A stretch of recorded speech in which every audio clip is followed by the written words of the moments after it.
ওবায়দুল কাদেরের মাথার মধ্যেই কিছু নাই। উনি কেবলমাত্র উপর থেকে যা বলা হয় তাই বলেন। কত বড় নির্লজ্জ হলে বলতে পারে, যারা নিজেদেরকেই রাজাকার ঘোষণা করে তাদের ব্যাপারে ছাত্রলীগ দেখে নেবে। দেখছেন হাসপাতালের বিছানার মধ্যে রক্তাক্ত পড়ে আছে, তারা আপনাদের কাছে আবেদন জানাচ্ছে তাদের সাহায্য করতে আসেন। আমার এই কথা যাদের কাছে যাবে আমি তাদের কাছে আবেদন জানাই, শুধুমাত্র ফেসবুকে লাইক দেওয়া নয়, ফেসবুকে বিরক্তি প্রকাশ করা নয়, ফেসবুকে যে সাপোর্ট দেবেন সেটা দেওয়ার পরে ফেসবুক থেকে বেরিয়ে রাজপথে আসে। সর্বাত্মকভাবে লড়াই একটা তৈরি করতে হবে এখন, যাতে এই স্বৈরাচারীর পতন হয়।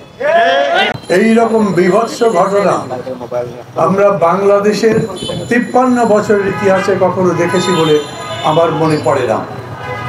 ঘরে বসে টিভি দেখে মা বোনরা কেঁদেছেন, মুরব্বীরা কেঁদেছেন, যারা তাদের আহত সন্তানদের দেখতে গেছেন তারা সাংবাদিকদের প্রশ্ন করেছে, এইভাবে নিদারুণ নিষ্ঠুরভাবে আমার সন্তানের উপর যখন অত্যাচার করা হয় এগুলো আপনারা মিডিয়াতে ঠিক মতো প্রচার করেন না কেন? মেয়েদেরকে পিটাচ্ছে, দেখা দাও সেটা টিভিতে, মেয়েরা গিয়ে টেলিভিশনের সামনে অন্যান্য ইন্টারভিউয়ের সামনে কাঁদছে, সারা দেশ দেখছে, বিশ্ব দেখছে। এবং আপনারা জানেন ইতিমধ্যে এ ব্যাপারে এমনকি আমেরিকান স্টেট ডিপার্টমেন্ট প্রতিক্রিয়া জানিয়েছে। কি দোষ করেছিল এরা? আন্দোলন করছিল, সেটা একটা ন্যায্য আন্দোলন। এই সম্পর্কে অন্যান্যরা বলেছেন, আমি বিস্তারিত এই ব্যাপারে বলতে চাই না। প্রধানমন্ত্রী সাংবাদিক সম্মেলন করলেন, এতদিন ধরে বলতেন উনি ছাত্রদের অভিভাবক, উনি দেশের অভিভাবক, উনি যে কিভাবে অভিভাবক বলেছেন সে কথা আমরা সবাই জানি।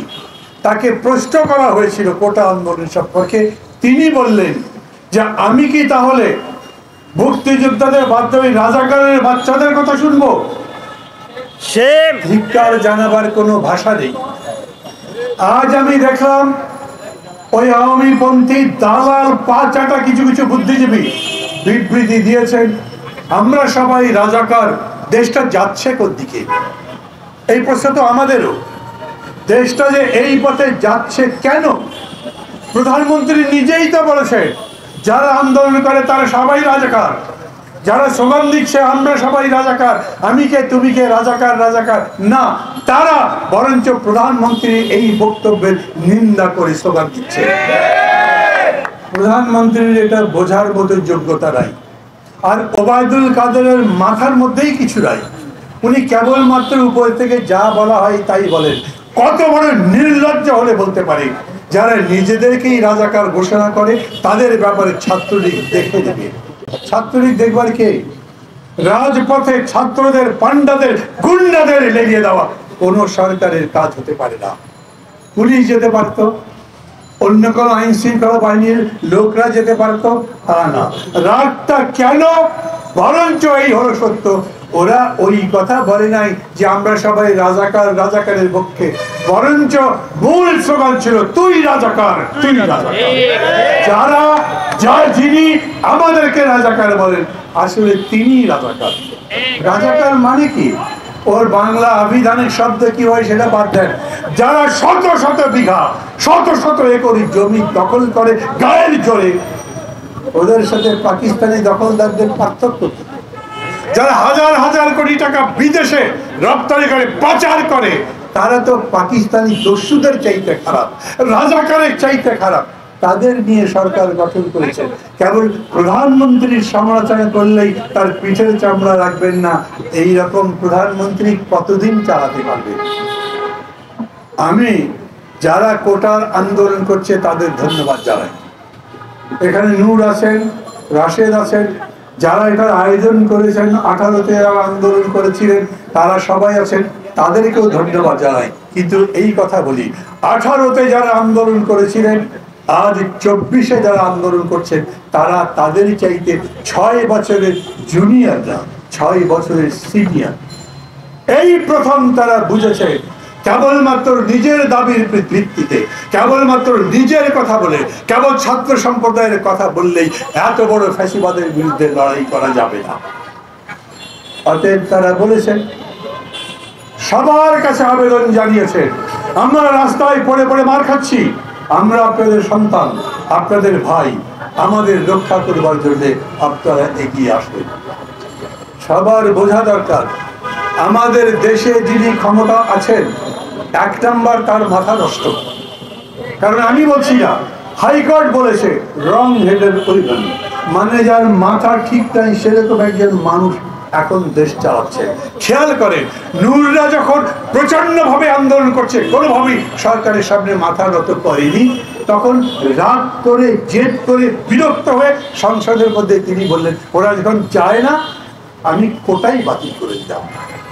কেউ পরিপূর্ণ কোটার বাতিল চাইনি, তারা সংস্কার চেয়েছিলেন। তখন বলেছেন, এখনো বলেছেন, বুদ্ধিজীবী যারা আছে, সংস্কৃতিসেবী যারা আছেন, তারাও একই কথা বলেন। কিন্তু উনি কেবল জেদের বশবর্তী হয়ে এটা বাতিল করে দিলেন। আচ্ছা, যারা মাথা গরম, যিনি জেদের বসে রাষ্ট্রের একটা আদেশ জারি করেন, এমনিতেই কি তিনি ক্ষমতায় থাকতে পারেন? পারেন না। একজন যিনি আমেরিকার প্রেসিডেন্ট ক্যান্ডিডেট, কেবলমাত্র নাম বলতে ভুল করেছেন, তাই সমগ্র আমেরিকার লোক, তার পার্টির লোক বলছে তুমি প্রেসিডেন্টের পদে দাঁড়িয়ে না। আর এই দেশে যিনি ক্ষমতায় আছেন, নিজের রাগ মেটাবার জন্য শত শত নিরীহ ছাত্র ছাত্রীদের রক্ত ছড়াচ্ছেন, তিনি কেন ক্ষমতায় থাকবেন? আর আমি বলি, সমস্ত গুরুজনদের বলি, ওই সন্তানদের, ওই ছাত্রদের পিতা মাতা আত্মীয় স্বজন সবাইকে বলি, যারা কলমে লেখেন, যারা সাংবাদিকতা করেন, যারা গান গান, যারা রিক্সা চালান, যারা ভ্যান চালান, মেহনতি মানুষ, সবার কাছে আমি আবেদন করব, এই ছাত্রদের ডাকে সাড়া দিন। দেখছেন হাসপাতালের বিছানার মধ্যে রক্তাক্ত পড়ে আছে, তারা আপনাদের কাছে আবেদন জানাচ্ছে, তাদের সাহায্য করতে আসেন। আমার এই কথা যাদের কাছে যাবে আমি তাদের কাছে আবেদন জানাই, শুধুমাত্র ফেসবুকে লাইক দেওয়া নয়, ফেসবুকে বিরক্তি প্রকাশ করা নয়, ফেসবুকে যে সাপোর্ট দেবেন সেটা দেওয়ার পরে ফেসবুক থেকে বেরিয়ে রাজপথে আসেন। কোথায় কোথায় তারা কর্মসূচি করছে, তাদের কর্মসূচির সাথে যোগ দেন। যারা প্রতিবাদে কর্মসূচি করছে তাদের সাথে যোগ দেন। সর্বাত্মকভাবে লড়াই একটা তৈরি করতে হবে এখন, যাতে এই স্বৈরাচারীর পতন হয়।